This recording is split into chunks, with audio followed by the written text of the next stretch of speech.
It was supposed to be just another Christmas Eve.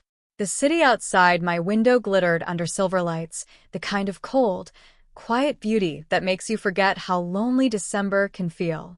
I had just finished wrapping the last corporate gift basket for my team: champagne, candles, handwritten notes, a ritual I'd kept every year since my business took off.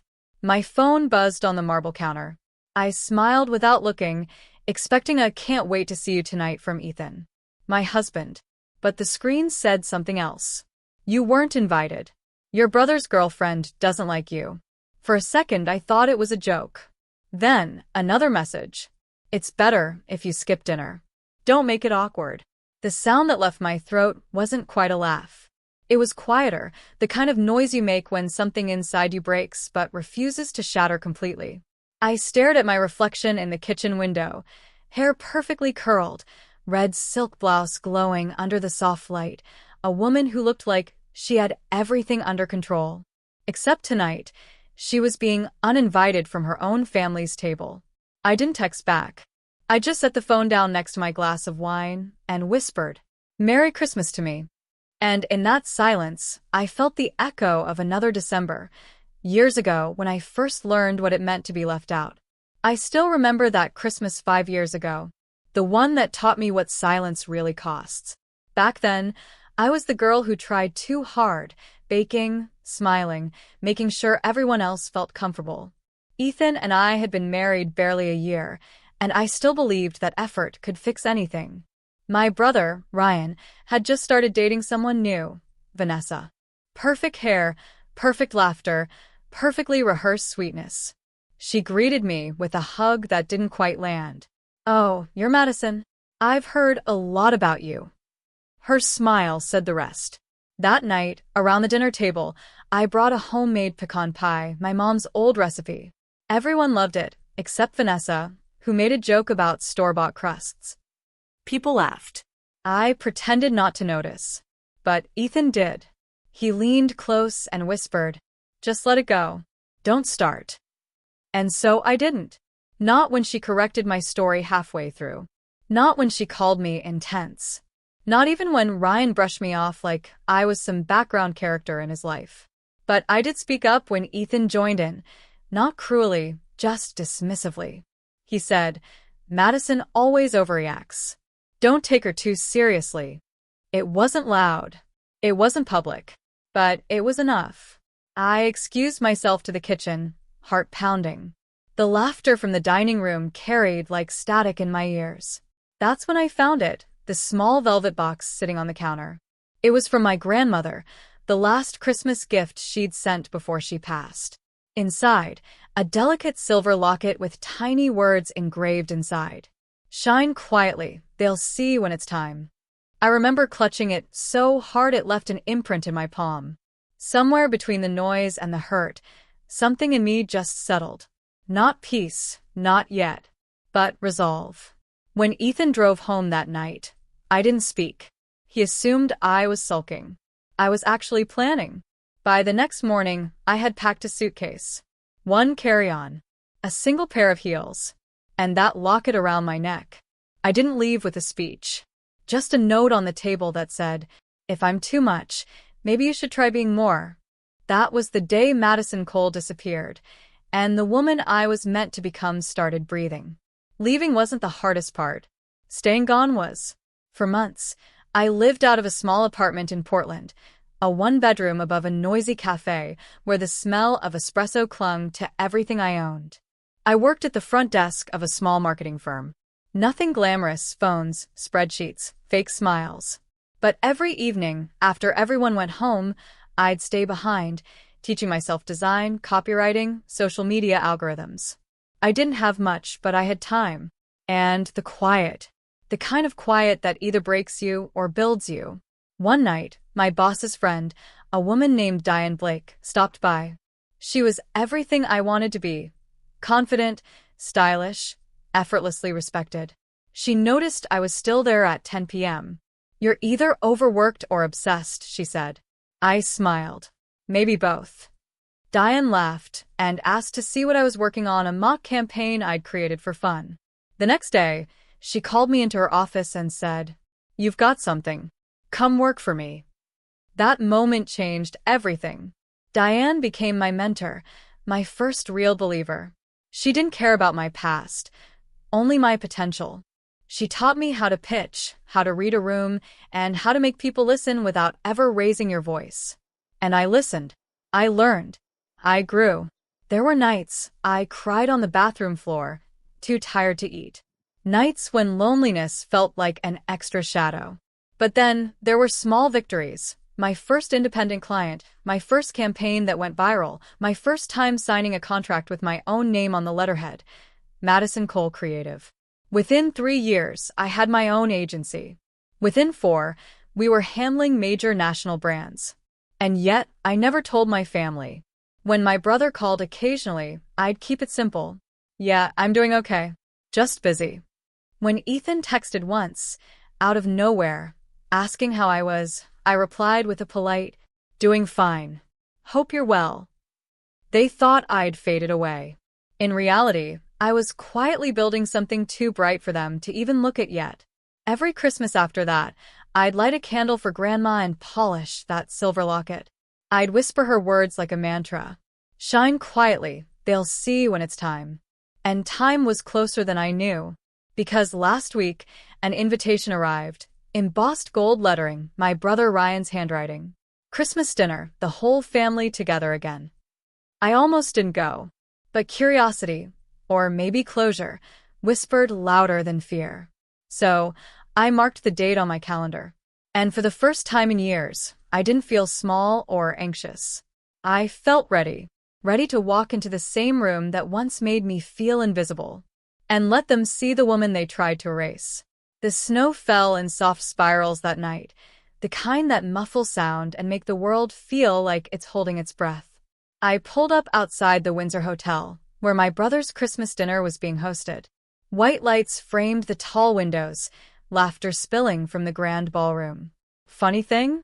My company's name was on the sponsor board by the entrance. Cole and Blake Creative, exclusive event partner. I smiled to myself. None of them had ever connected the dots. Inside, everything shimmered. Crystal glasses, golden garlands, too many people wearing too much perfume. A pianist played near the corner, and servers in black ties glided by with trays of champagne. I wasn't nervous. Not anymore. I spotted them almost instantly, Ryan, Vanessa, and Ethan.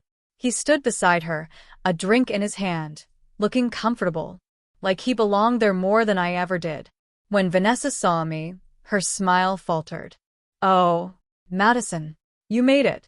Her tone dripped surprise, and something sharper. Ryan stepped forward, awkward. "Hey, wow. You look good." "Thanks," I said softly. "You too." Ethan didn't speak right away. He looked me up and down, the emerald gown, the calm composure, the quiet confidence. "You got my text," he finally said. "I did," I replied, meeting his eyes. "But I assume the invitation wasn't yours to give." The air between us tightened. Vanessa shifted uncomfortably. Before the tension could deepen, a familiar voice echoed from the stage. "Let's take a moment to thank our event sponsor, the incredible Madison Cole and her team from Cole and Blake Creative." Dozens of heads turned. Applause followed. Ryan blinked. Ethan's glass rose halfway to his lips. Vanessa's face drained of color. I smiled, graceful but steady, as I walked toward the front. "Thank you," I said into the microphone, my voice warm and composed. "This dinner means a lot. Family, gratitude, and second chances."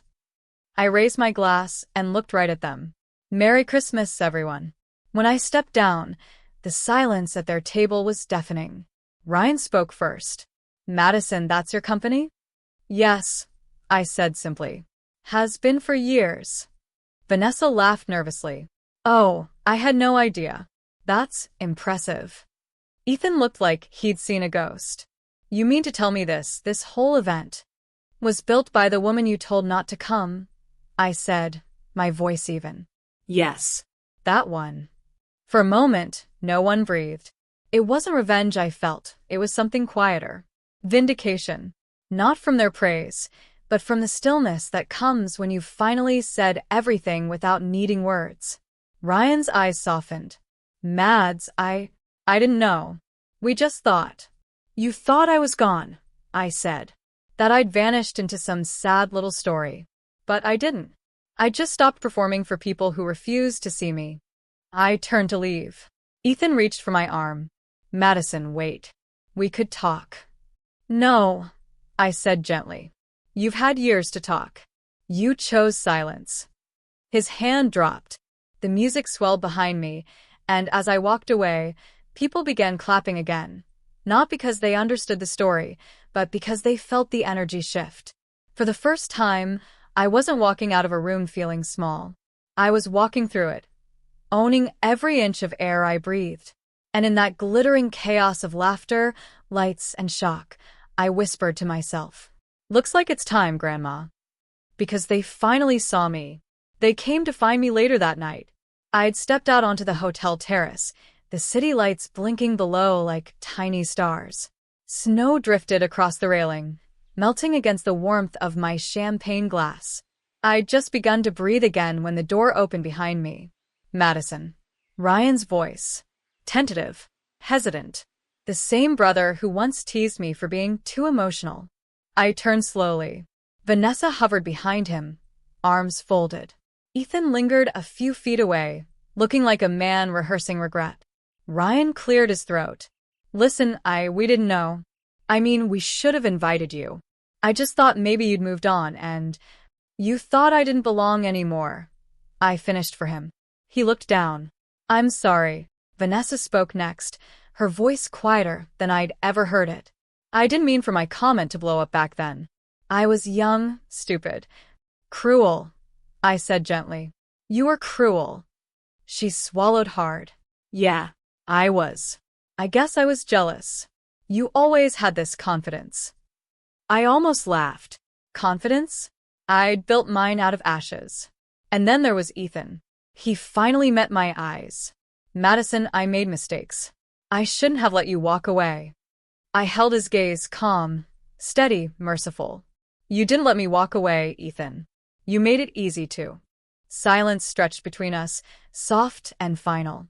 I set my glass down and faced all three of them. You want forgiveness?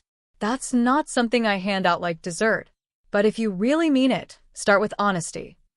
I took a breath, the cold air sharp and clear. Ryan, stop pretending family means control. If you care, prove it with kindness, not convenience. He nodded, shame flickering in his eyes. Vanessa, I continued, you don't have to tear other women down to shine. We can both exist strong and seen.